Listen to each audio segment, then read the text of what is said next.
Camp Canyon is something that Deborah and I have been talking about for a long time. We met at camp, we've raised our kids in camp, and it's in our blood.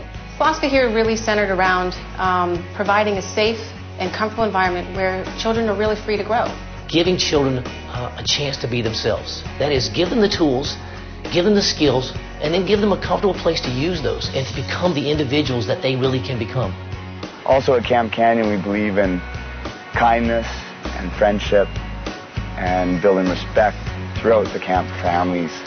Camp Canyon is an amazingly beautiful place. We're nestled in the foothills of the Allegheny Mountains, only 30 minutes from Pittsburgh, or it's only a quick bus ride here.